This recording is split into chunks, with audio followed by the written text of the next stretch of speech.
I got your name memorized on my spreadsheet. So please come in. Don't be afraid to sit up front.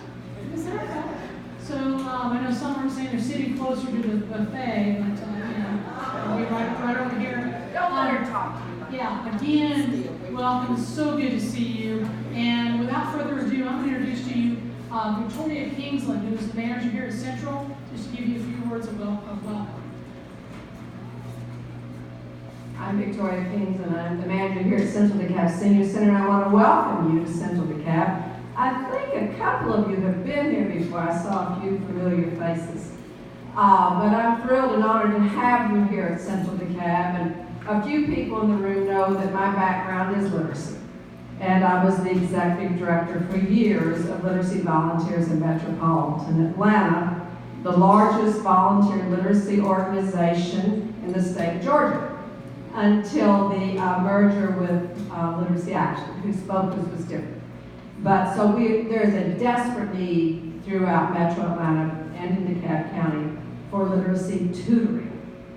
So I'm thrilled, really, that we have this partnership, thanks to the hard work of Deborah and AARP and the United Way, to provide that service in DeKalb County. But I welcome you to Central DeKalb Senior Center.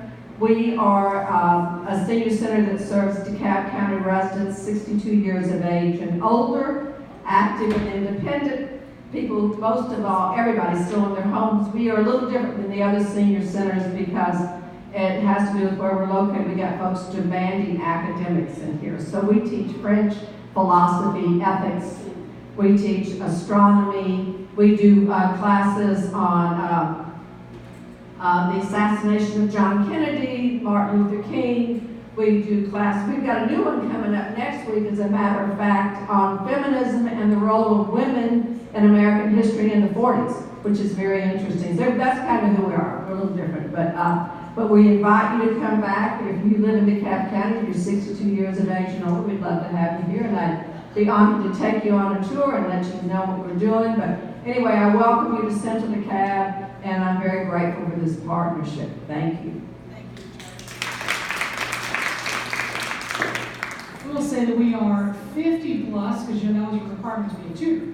I think we slipped somebody in who's close, like maybe 47 or something like that. I think I told you I love those calls I got from people in their 20s though. So sorry. We'll have other programs for you, but you're too young. I'd like to introduce to you just a gentleman who's been working with, probably driving crazy, but he's really made this happen, and he's going to introduce our speaker, one of our speakers to really give thanks to y'all. But I just want to say how much we appreciate what he does and how he just kind of makes it happen in working with the district. And that is your program manager, Sean Dorsey.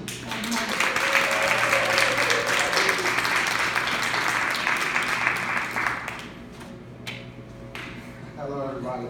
It's good to have everybody once again in one setting.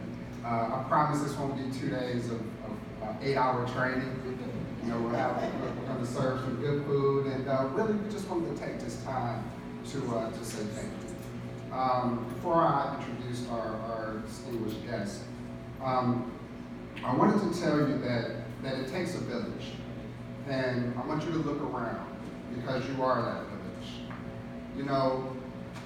I hope you know how critical your roles are in these students' lives.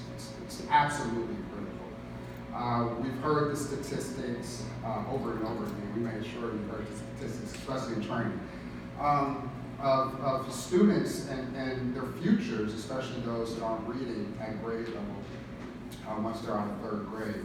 A lot of these students end up high school dropouts. And we know the fate of high school dropouts, especially those high school dropouts who look like you and I. And so your roles are absolutely critical. You can be doing anything with your time, anything, and you take 2 days, some of you more, to come and work with these students. You've chosen to take some time out and change a life, and not just change a life, but to save a life. So I wanted to say thank you. And without further ado, I'd like to actually introduce our guest, Mr. Milt Little, the President and CEO of the United Way of Greater Atlanta. Mr. Little.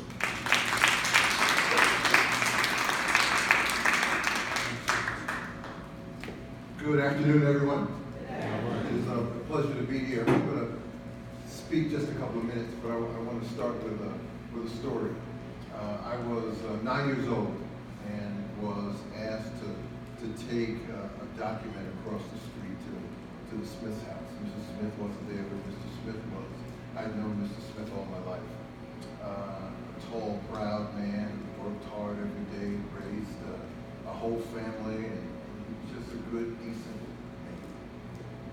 man. And I took it over, and it was some instructions. And I said to Mr. Smith, here's the instructions. And he had to admit to me that he couldn't read. I had never known him. You know, he worked. He had done everything that you ever expected. And he was confronted by this little kid who sort of handed him something that was simple. It was instruction on how to get to some of those. And he looked at me and said, I can't read. And I unknowingly smiled and said, come on, Mr. Smith, everybody. That's what I thought. Mr. Smith, as an adult, couldn't read, which means Mr. Smith, as a child, couldn't read. The world is a whole lot less forgiving today than it was in Mr. Smith's era for adults who can't read. They're locked out of almost everything. The jobs that Mr. Smith could have as an adult don't exist anymore.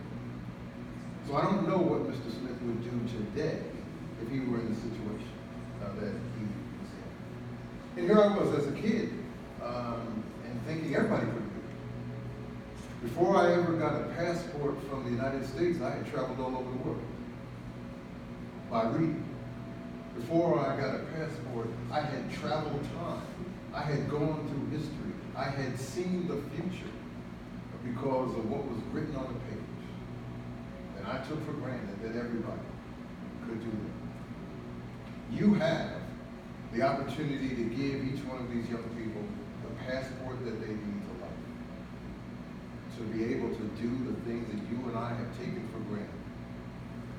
To do the things that ordinary folk do, whether it is read a job application or open up a hymnal in church and be able to read the words and not fake it, like many of us fake the Negro national anthem. You know, we memorize the first line and then we sort of, and try to keep up with the words. I mean, all of us know what it means when you're in a situation and you cannot rely on your memory. And that's what a lot of folks who just struggle with reading do. They rely on memory. They rely on other cues and they try to make it work. And so I thank you for devoting your time and energy to giving young people a passport.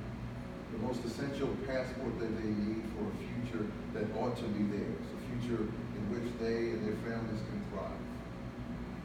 And it won't happen without you and the supports that you provide. So if you take nothing from anything I've said other than thank you, that's the greatest gift that I hope I can give you and the greatest encouragement that you can have.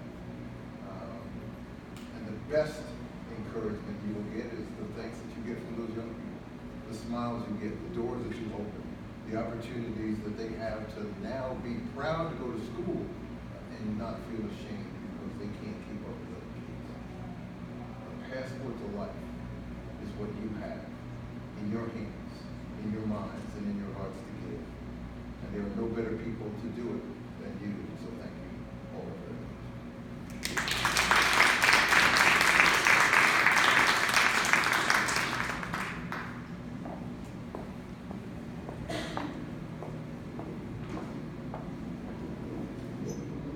Good afternoon. Also, we want to thank Mr. Nelson Leonard for the words that you shared. Wow, very outstanding and impressionable. Thank you for sharing that again. Can we here have our hands put together for all of our contributors so far, Ms. Debbie Chicago, and also Sean Wilson, and My name is Ken Long, and I work and report to my office manager in the Office of Partnerships and External Affairs for DeKalb County, Ms. Deborah Furtado. And so I'm excited to be a part of this program and be a contributor in helping to recruit all who are in this room. You all helped us to surpass certain benchmarks that were set from a recruiting standpoint. So we thank you. And on this afternoon, we just wanted to celebrate you. We were able to find some space within the budget to bring you all in, and we've got some great food and things of that nature, which I'll go through in just a moment, because I'm sure that the sweet aroma that is in this room has your palate savory for some good food right now. I was asked to do the invocation, and if you're not familiar with what an invocation is, it's very simple. It is just to shift the spirit in the room and make sure that we're all in a place of gratitude, and make sure that we're all in a place of high esteem and faith. And so I want to read some words very quickly that Deborah researched, but they're words that have impacted my life, and I'm sure everyone's life that is in this room.